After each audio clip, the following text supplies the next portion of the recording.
Welcome to Toy Business Unboxed, your gateway to the secrets of the toy industry. Here, Jason Shea, a toy entrepreneur and expert in the field. Every product we develop is really inspired by some of the real life experience that we have with our son. 60% of all toys last year were sold on Amazon, which is incredible. Be passionate about it because it's a road, it's a journey. Like when you have an idea that you think is like gonna somewhat like change the world, make things better, I'd say go for it. We'll guide you through the enchanting world of toy design, marketing, and manufacturing. Now let the unboxing begin. Hi, welcome to another episode of Toy Business Unboxed. Today, we are joined by Alyssa from Operation Christmas Child, a project that delivers shoes box filled with toys and essential for children in needs across the globe.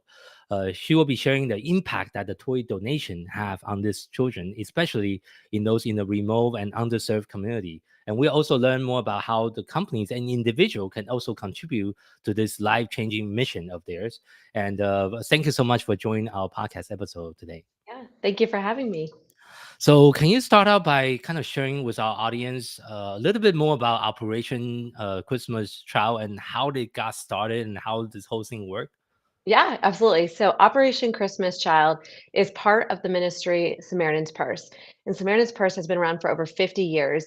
And the whole goal is to provide aid, care to those of war and famine all over the world. So when you have wars, when you have natural disasters that come in, they come in with field hospitals and Mm. convoys of food and all of that's needed, doctors, shelter.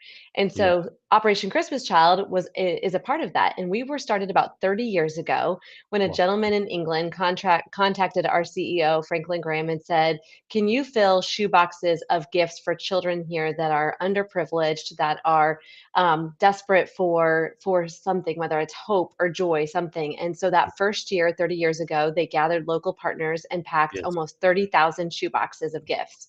Oh, And then wow. from that, Okay. I know, just in a Yeah. few short weeks and months, Yeah. they came from Canada and America. And after that, they said, if we can do this in just a few short months, imagine what we Yeah. can do if we have a whole year to plan. So over the last Mhm. 30 years, we have packed over 220 million shoe boxes Oh, and whoa. distributed them in over 170 countries to unreached people groups of children that are living in orphanages and underprivileged, and children that have never received a shoebox before, full of, or never received a gift, to that matter, of Mm. anything, toys, anything before. So Yeah. it's Yeah. been an incredible growth that we have seen over the last 30 years, and all just to kind of provide love and hope to children. That is a lot of shoe A boxes lot of to shoe pack boxes. with toys. That's So, almost 12 million a year right now. whoa, that's a lot. Yeah, So, like operationally, how do you sustain that many? Like you have a lot of big facility, I believe, to we do. Yeah, okay. we have. So I'm in Charlotte, North Carolina, and this is our biggest processing center, but we actually Mhm. have 8 processing centers across the United States: Oh wow. Okay. California, Texas, Baltimore, Atlanta, Mhm. Chicago. And we have in November what we call National Collection Week. So people that have been Yeah. packing shoe boxes all year long, volunteers, we have hundreds of thousands of volunteers that are packing shoe boxes all year Yeah. long and Yeah. collecting them in their house and their church. And then during our National Collection Week in November, they bring all their shoe boxes and drop them off at pickup spots. And those are oftentimes Oh. churches, or we have partnerships with Chick-fil-A's, and Yes. all those shoe boxes are loaded into trucks and Mhm. brought into our 8 distribution centers, where they are processed in the month of December and then Mhm. loaded up onto our containers ready to be shipped out internationally. Oh, I see. I see. I see. That's incredible. And what would you say? What are some of the major impact of those toy donation on the child in the underprivileged or remote area? Yeah. And like you said, underprivileged remote areas. So we have over 80,000 international volunteers across the Mhm. world, Yeah. and we have field offices. and Okay. they are literally searching in their unreached areas for children that have never seen another human before, that have never heard the gospel before. And everything Yeah. that we're doing is we want to bring these children not only a gift box, but we want Yeah. to bring them hope and joy and love, and let them know that that they are loved by God, and that there is a plan for their life, that they're not just here. A lot of times these children are living in orphanages, or Mm, they don't have shoes, they don't have drinking water. And yeah. so these shoe boxes full of gifts, I have an example here. Yeah. This is an example of what a shoe box looks like. Oh, And wow. Okay. so just loaded full of gifts. So you can, I'll hold up a couple. So a Yeah. soccer ball. You know, a lot of Okay. these children love sports equipment, so a soccer ball Yeah. with a pump, and plush toys that they can squeeze and love Oh, on. okay. Any size plush toy that can fit in a shoebox.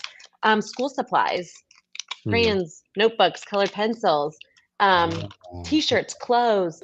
So you imagine being a child that doesn't has never received a gift before, has never received a toy. And I mean, you yeah. guys are toy makers, creators. You Yes. make toys to bring joy and to give children Mhm. something to let their brains work and function, and let build creativity. Imagine being a child that's never received any of that before, that's never seen a toy Mm. before, and Yeah. suddenly they have a fidget spinner, they have a plush that they can squeeze and hold on to, they have something that they can interact and build and play and interact with their friends, a soccer ball that they can suddenly play. The joy that that brings a child, Mhm. and the way that they suddenly feel loved and seen. And that's what we're doing. We're doing it in the name of Jesus, and it's to bring the gospel to these unreached people groups, and just to let these children know that they're loved. That's what we're Y doing. Yeah, thank you for doing that. That really does have a very big impact for the children, that sounds like. And how do you determine what toys to include and what not to include when there's I mean, you can only fit so much toy Right. into the shoebox, right? Yeah, so Yeah. obviously a standard shoebox is about 12 inches. Yeah. So we make sure that the toys can fit inside the shoebox, and we don't want to have a toy that's so big that it takes up the whole shoebox. We want the Mm, yeah. shoeboxes to be fun and Mhm. filled to the top. So we really, when we have donors that have items to donate, we want to make sure it's not breakable, first of all, because it does have to Yeah. travel internationally and sit in containers, and that it doesn't have liquid.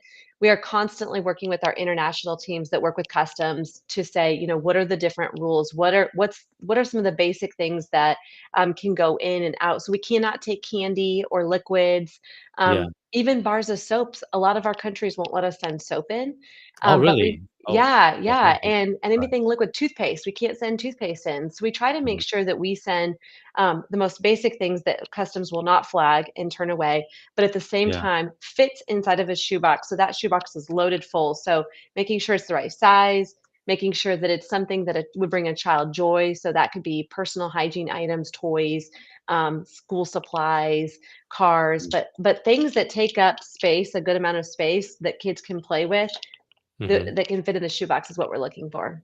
I see, I see, I see. And well, you mentioned a number which is kind of mind blowing. How many like shoeboxes are you doing a year? 12 million, which is a lot. What are some Yeah. of the challenges that you face when you are gathering that amount of toys and distributing them across the world? Yeah, that's a great question. So, my role as corporate relations is to work with companies like toy companies that have Yeah. surplus inventory every year that they need to clear out of their warehouse. And Mhm. so, for me, my goal every year is to locate 2,000 pallets full of toys that can be used as filler Wow. items in our shoeboxes. And so every Okay, okay. year, that's our I goal, see. because we have, as you know, 12 million shoeboxes is a lot of shoeboxes. And so when those Yes. come Yeah. into our processing center, if they're not full, and again, these are volunteers packing these shoeboxes and then bringing them to us. So Yeah. when we receive that shoebox, if it does have something dangerous inside or something that we cannot take or use, Yeah.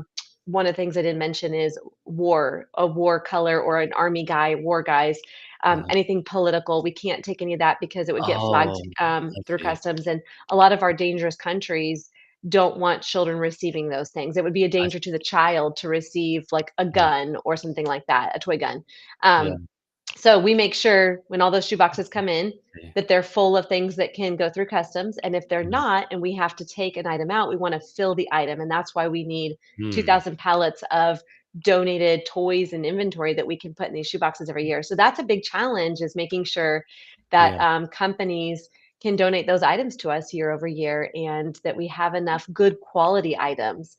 Sometimes companies call me and they say, "Hey, I've got a really great item, but it might be too big, or it might Yeah. be breakable, or something we can't take." So it's always tricky finding the right amount of items and the right size of items. I see. I see. Do you have any memorable story of how the toy donation actually changed like a child's life that you could share with our Yeah. audience?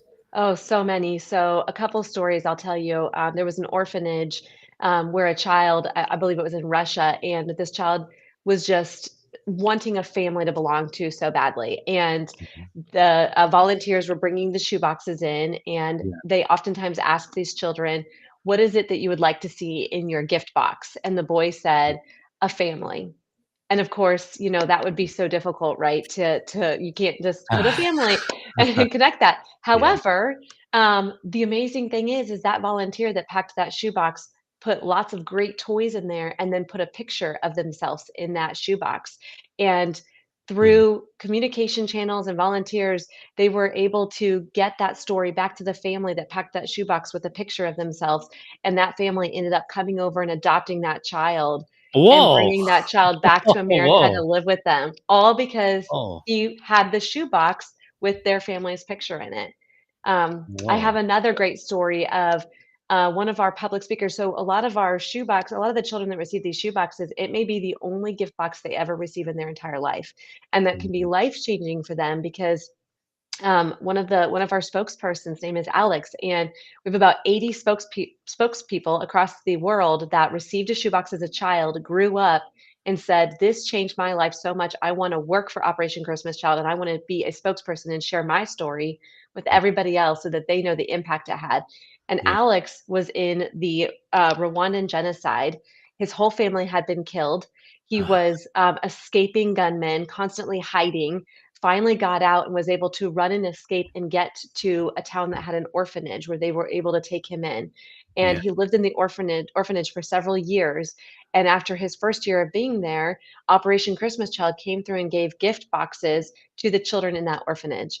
And here Alex was, this child who had lost all of his family, lost everything, who had escaped genocide. And he received this shoebox, and it was the first time that he ever heard that there was a purpose for his life, and that he was loved, and he was given toys and a gift of his own. And that gave him purpose. That gave him a reason to push hard and to try to go to school and go to college. And he was eventually able to travel to America, and he now lives here in America and is a spokesperson. So, so many stories of these children. Those are big stories, right? But then there's little Yeah. stories too of a child that um, there's another story that I could tell you of 3 children just this summer that were in an orphanage that had no names, no Mhm. families, no birthdays. They had no identity at all. And Um, they got a shoebox and they got toys, and the volunteers were able to give them names and give them a sense of belonging in who they are, and give them a sense of purpose. So, so many mhm. stories like that of just Yeah. children, millions of children every year that get a shoebox that just have no purpose, have no hope, and this just gives them, they feel that sense of love and hope. Yeah, I think some of us that live in the Western world, we kind of take a lot of things for granted. Like Yeah, it's almost excess. Sometimes we live in a little bit of excess with all the gift that we give to our own children, yeah, especially in United States and other Western countries. And I think that with all the story that you share, that really give people more perspective of how we should be more grateful for what we currently yeah, have, you know. And I think for the toy company that's listening to today's episode, how can they also participate? What are some of the criteria? I think you mentioned a few earlier, but if they also have some excess inventory that they would love to participate in your foundation's mission, what is the next step? yeah. So, and just for companies to know, we take imperfect items or returns, things like that. So we have companies that will call us and say, I have an old logo or an old name or something was printed incorrectly and I can't use it. So I can't sell anymore. Or I have a bunch of product that was returned that I can't sell anymore.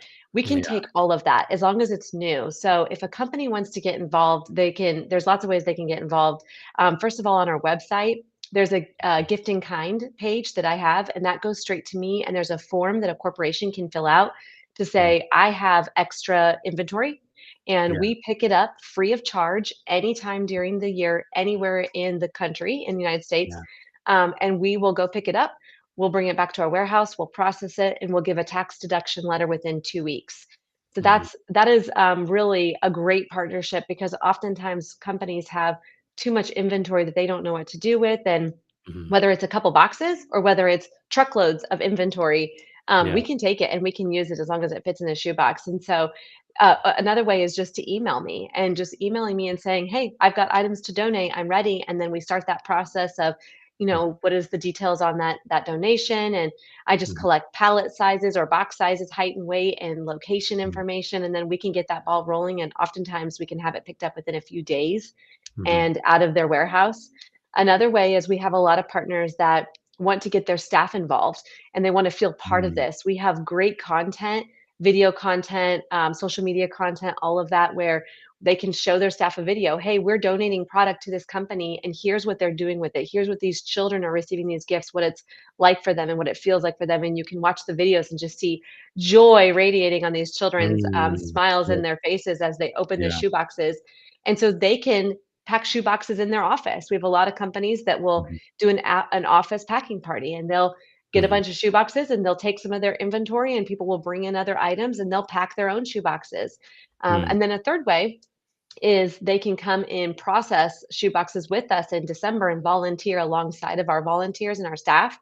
And Oh, I have okay. lots of partners that do that, and they'll bring some of their staff. They'll wear their shirts for their companies. They'll take their Mm. own video content to put on social media, and they will help us get the shoe box, open it up, check things, put some Mm. filler item in, and then send it down the line and load it up onto our in our cartons and into our trucks. And so those are Oh, great ways that okay. people can get involved. And then, of course, just sharing who we are to others. I have a lot Yeah. of partners, toy companies that will tell their friends, their other toy companies, Yeah. "Hey, have you heard of Operation Christmas Child? If you have extra inventory, they're a great place to send it, and they can pick it up free of charge." So, spreading the word and praying for us and praying for our operation, because obviously, like you said, 12 million shoe boxes a year is quite a bit. So, It's a lot. Yeah.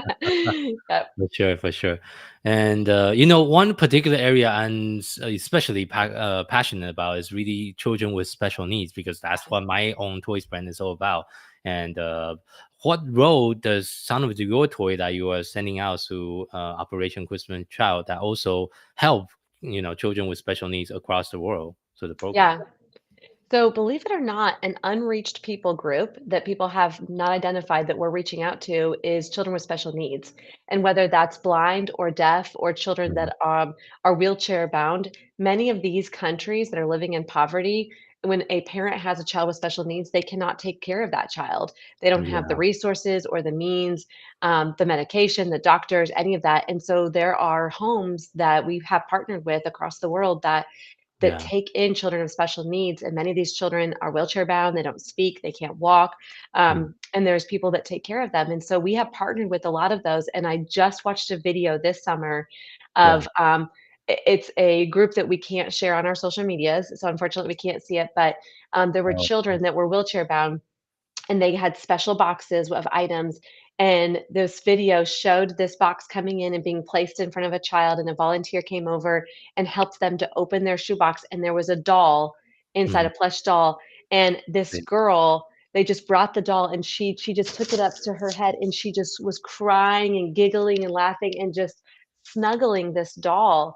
And so many of those children have never received a gift. Again, they are struggling to survive, to be alive. And so, I know Yeah. you create toys for kids with autism and ADHD, and I have a child that has ADHD, and Yeah. I've a former teacher, and so I've worked with Mhm. children with special needs, and just to be able to give them something special and unique for them.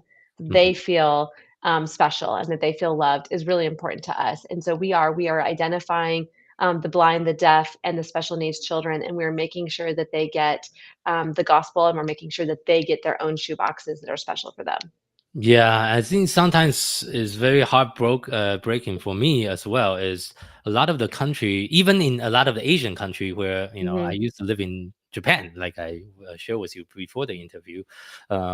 Even in Japan, there's still a lot of stigma around like special needs and disabilities, even especially for invisible disability like autism, ADHD, because it's Um, hard to know, and that's a cultural stigma of people try to hide it behind the curtain or hide it under mhm. the table and refuse to talk about it, that lead to lack of resources, opportunity, and even support and therapy for a lot of those children that still need a lot of the help for them to be successful in their life, so to speak. And I think part of the your mission and our mission is kind of similar. We're all trying to empower, support, and educate Yeah. kids through different means, and Hmm. we have a similar goal as far as how can we create a better world for Yeah. all the children in the future Yeah. generation. So looking forward, what are some of the project that Operation Christmas Children is child is working on into 2025 and beyond? Yeah. Like we said, we have unreached people groups that we are working to identify, and we have a goal that we want to reach every single unreached people group that there is across the world, and we're doing that through over 80,000 volunteers worldwide and field offices that we have. Like I said earlier, continuing to pack more and more shoe boxes. So getting to 12 million shoe boxes this year and continuing on further than that. It takes all of us. It takes all the volunteers and all of the toy companies that have things to donate. And then for me personally, like I said, trying to secure donation of 2,000 plus pallets a year of Yeah, donated goods. And that number, so every year those numbers continue to grow. The I- number of volunteers, our goals are the number of volunteers continuing to grow, the number of shoe yeah, boxes we pack continuing to grow, but ultimately it's to reach every unreached people group and child there is across the world, because I we see. never give a shoebox to the same person twice. So every Oh, year, okay. yeah, I I see. forgot It's to always a different every version. year it's That's a even harder. it's even harder. So That's a and lot that's why harder. it takes all of us Yeah. to get involved Okay. and help. But Okay. yeah, I so see. those are pretty lofty goals, but we do it all Yeah. in the name of Jesus, and we couldn't do it without the support of prayer and partners and I see. volunteers and everybody that's out there and toy companies. So, how are you currently outreaching to toy companies right now? Do you go to trade shows, or do you just like directly contact them, or how do you get hold of them? Yeah, that's a great question. So I do attend as many trade shows as possible. I met you at Astra this year in St. Louis. And so attending those trade shows and walking around and just networking and sharing who we are and what we're doing. And a lot of times our toy companies there will say, oh my gosh, yes, I have old inventory that I can't use anymore, or I have Mhm. liquidations and whatever is not sold. So really trying to help. We want to help the toy companies as much as they're helping us. It's a mutual partnership and relationship. Mhm. So that's one way. I use LinkedIn a lot. So LinkedIn's been great for me to network and communicate with companies that are out there. I Mhm. also, we have a database of partners that we have met and talked to over the last 30 years. So reaching out to Oh, them through newsletters and emails and phone calls. I love to personally visit our partners as well and show mhm. them pictures and stories of how their product personally impacted a Yeah, child if I I can. see. Yeah. Yeah, things like that. Yeah. You remind me of the Make-A-Wish Foundation. I don't know if you are familiar with that foundation, because Mhm, yeah. one of my daughter was a cancer survivor, and she Oh, was also part of the Make-A-Wish program, and they also did a lot of great things for my daughter. So I think that's great. something that's very similar. They Yeah, also have a lot of wonderful work they do as a foundation themselves. So, yeah. and you currently also partner with other foundation as well? Yeah, we do. We have other foundations that we partner with. Many other foundations, like we are doing humanitarian aid or providing care for children and others. And oftentimes, if some of our partners get donated items that they can't use, They will contact their other foundation partners. If we get donated items that we can't use, we partner up with other foundations and we share those gift in kinds. So if a partner has product and pallets of inventory that they send us, if there's things that we can't use, we don't purge it. We redonate it with our other partner foundations as Oh, well. Yeah, okay. and like Bombas is a great foundation that they donate socks to people Mm, that are helping to fight homelessness and poverty. mm. So we have other partners like that that will donate inventory to us as well. Oh, okay, okay. Very interesting. Okay, okay. Yeah, that's great. So, how can people find you online? Yeah, we are on all social media channels, and I'm on LinkedIn. So personally, Alyssa Van Vactor on LinkedIn. Our Samaritan's Purse has Facebook and Instagram and LinkedIn as well. And then Operation Christmas Child has LinkedIn, Twitter. I'm sorry, not LinkedIn, Facebook, Instagram, Twitter. And so Mm, you can find us on all of those. And then our website, which is samaritanspurse.org, we mhm, have an Operation Christmas Child page on there with lots of information, and they can mhm. find us on that as well and reach out. Okay, thank you so much. We'll make sure we also include that to the show note of today's web episode. So, Thank you. but for our listeners, thank you for tuning in to today's episode of Toy Business Unboxed podcast. We really hope you enjoy the conversation and find it insightful and inspiring. If you like what you have heard, be sure to subscribe to our podcast on your favorite platform so you never miss an episode. We really appreciate your support, and we really love it if you can leave us a review and share the podcast with your friend and coworker. For more resource tips and the latest update in the toys and game industry, visit our website at toy-launch.com and join the conversation and connect with us on social media using hashtag Toy Business Unboxed. We'd love to hear your feedback and suggestion for future episodes. Until next time, keep innovating, keep creating, and keeping bringing joy to toys. This is Jason Shea signing off on the Toy Business Unboxed podcast, and we'll see you in the next episode. And thank you, everyone. Thank you. Okay, that's it. Yeah.